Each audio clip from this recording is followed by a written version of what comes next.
ओशो ने कहा है आत्मा नर्तक है। इसका अर्थ है कि तुमने जो भी किया है, तुम जो भी कर रहे हो और करोगे, वह तुमसे भिन्न नहीं है, वह तुम्हारा ही खेल है।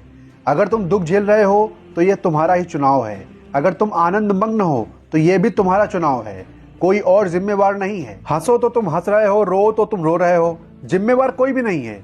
ये हो सकता है कि बहुत दिन रोने से तुम्हारी रोने की आदत बन गई हो और तुम हंसना भूल गए हो। ये भी हो सकता है कि तुम इतने रोए हो कि तुमसे अब कुछ और करते बनता नहीं, अभ्यास हो गया। ये भी हो सकता है कि तुम भूल ही गए हो, इतने जन्मों से रो रहे हो कि तुम्हें याद ही नहीं कि कभी यह मैंने चुना था रोना। लेकिन तुम्हारे भूलने से सत्य नहीं असत्य होता, तुमने ही चुना है, तुम ही मालिक हो। और इसीलिए जिस क्षण तुम तय करोगे उसी क्षण रोना रुक जाएगा। जब तक तुम दूसरे को जिम्मेवार समझोगे तब तक क्रांति असंभव है, क्योंकि तब तक तुम निर्भर रहोगे। तुम सोचते हो दूसरे तुम्हें दुखी कर रहे हैं, तो फिर तुम कैसे सुखी हो सकोगे? असंभव है, क्योंकि दूसरों को बदलना तुम्हारे हाथ में नहीं है।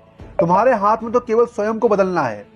अगर तुम सोचते हो कि भाग्य के कारण तुम दुखी हो रहे हो, तो फिर तुम्हारे हाथ के बाहर हो गई बात।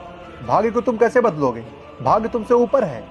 और तुम अगर सोचते हो कि तुम्हारी विधि में ही विधाता ने लिख दिया है जो हो रहा है, तो तुम एक परतंत्र यंत्र हो जाओगे, तुम आत्मावान ना रहोगे। आत्मा का अर्थ ही यह है कि तुम स्वतंत्र हो, और चाहे कितनी ही पीड़ा तुम भोग रहे हो, तुम्हारे ही निर्णय का फल है। और जिस दिन तुम निर्णय बदलोगे उसी दिन जीवन बदल जाएगा।